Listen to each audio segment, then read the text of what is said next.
This is the Kenya political arena, where we study, evaluate, and give analysis on Kenya political matters.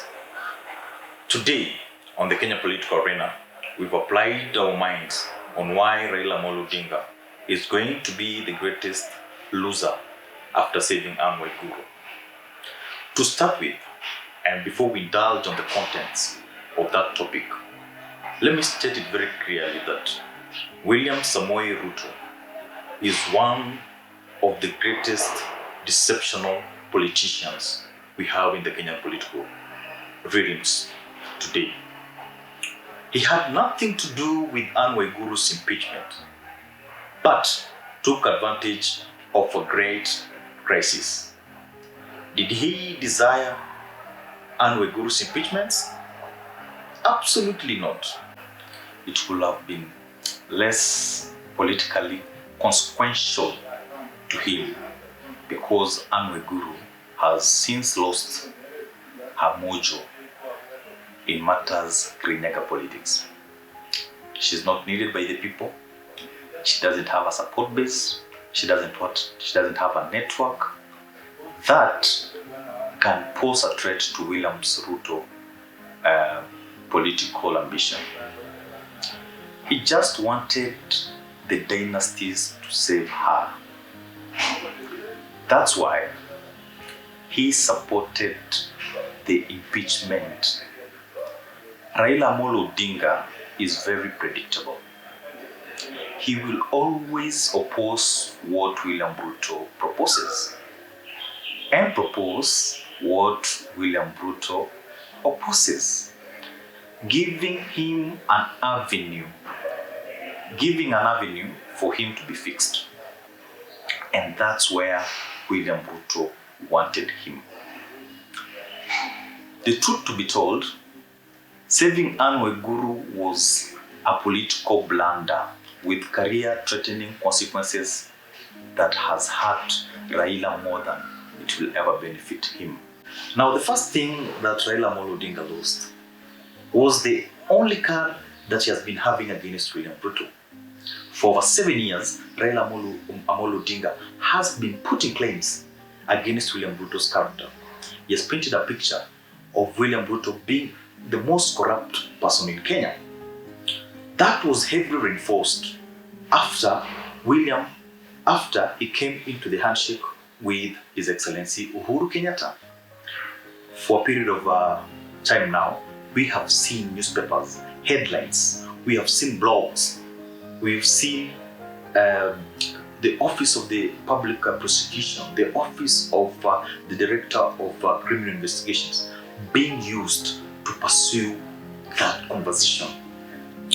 In a way, they had actually managed to sink that narrative into the minds of Kenyans. But after saving Ann Waiguru, the card on corruption, the only one that they have built for almost a decade, almost 10 years, was diluted. And given that now Raila is in government through the handshake, he will have nothing to run against William Ruto. In the next polls, Raila will not have a convincing agenda to table before Kenyans.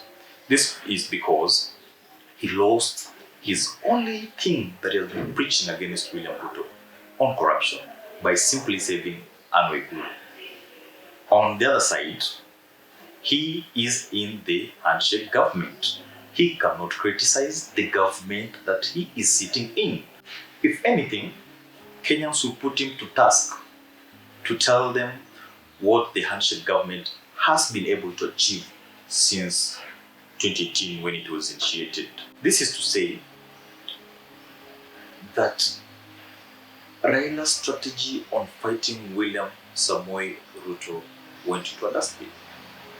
All those sponsored hashtags, all those headlines on the newspapers, the allegations against William Ruto were watered, and they will not hold any consequence come 2022. If Raila says Ruto ni mwizi, they will tell him, or Kenyans will remind him that he saved another thief. so he's not any better.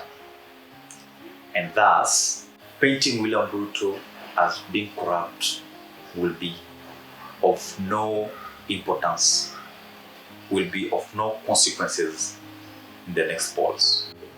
It now demands Raila Amollo Odinga to go back to the drawing board, find better excuses or find better reasons as to why people should not elect William Ruto. All his efforts, all the money that they've put into fighting him using corruption, using the Director of Public Prosecution's office, using the DCI, trying to picture him as the most corrupt person in Kenya, is all put into waste. Is the first thing he lost when he saved Ann Waiguru. The second thing that Raila Amollo Odinga lost after saving Ann Waiguru was his reputation. For 3 decades, I'm talking about 30 years in the political realm, Raila has presented himself as religiously anti-corruption. He has come to us as the father of democracy, as the defender of the rights that we enjoy today, including this right to speech. He has fought against corrupt individuals, corrupt, powerful individuals within structures of governance, including the said Ann Waiguru. But this amicable reputation that he has built over generations went into a waste after he saved Ann Waiguru. Regardless of the good deeds that he has done to our society, Kenyans will remember this mistake, this blunder, for the longest period of time in our history. Being anti-corruption or being anti-graft was Raila's greatest strength. It was what he used to promise us when he used to step on any political arena or stage. That was his only message. We all can agree, or it's debatable, that Raila is not that charismatic. He's not generous.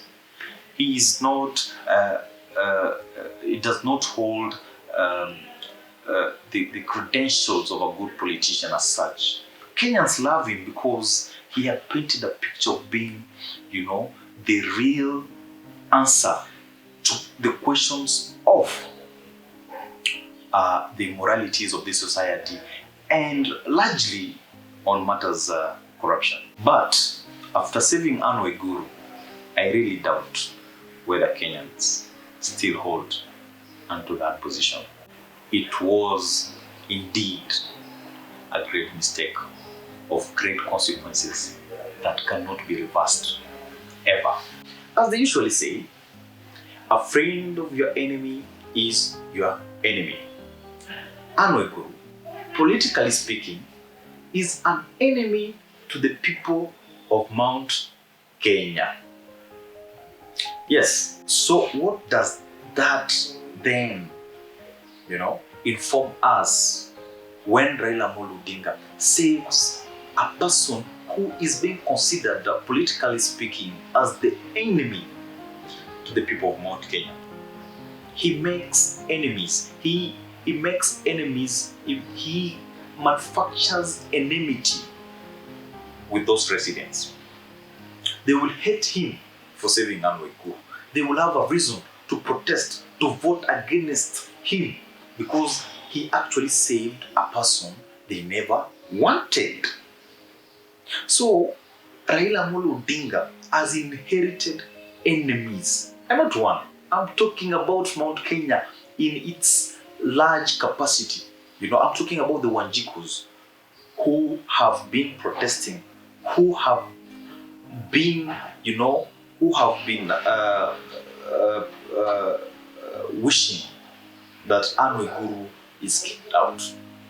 So when Raila Amollo Odinga went there and saved a person they never wanted.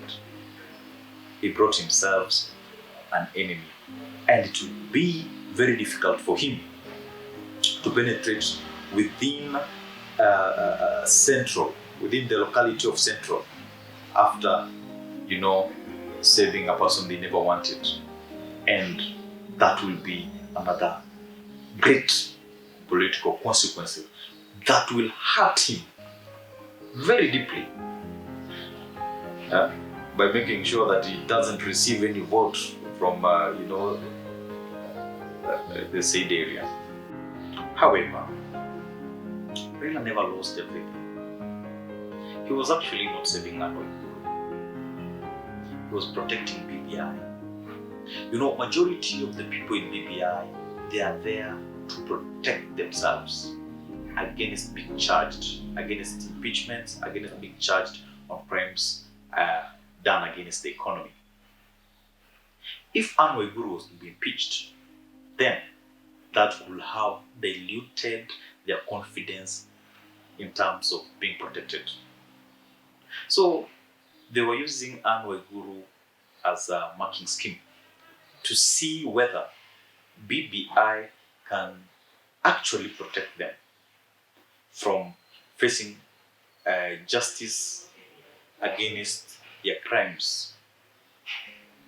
So if Raila Amollo Odinga was not to save Ann Waiguru, and it happens that she's impeached, most of the governors who are there and who are seeking protection of the said laundry will have developed,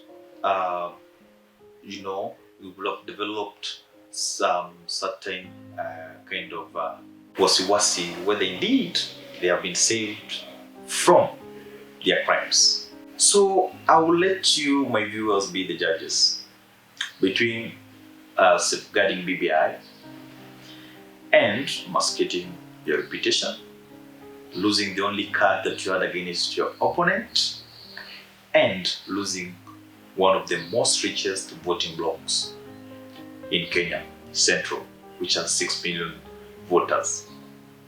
What would you, as a person, have chosen? In my considered opinion, Raila Amollo Odinga is the greatest loser after saving Ann Waiguru. His reputation as being anti-corruption, down. He's the only card that he had against William Ruto, down. The support base that he was almost going to enjoy in Central, down. I don't know whether safeguarding the few members in BBI will be a win. I really doubt. However, I'll let you be the judges and I'll be reading your reviews. Remember to subscribe, leave a comment, let me know what you're thinking about these events. And you can also share with your friends on my thoughts and give me topics that you'd want me to sit on and give my analysis. Thank you. Remember to subscribe.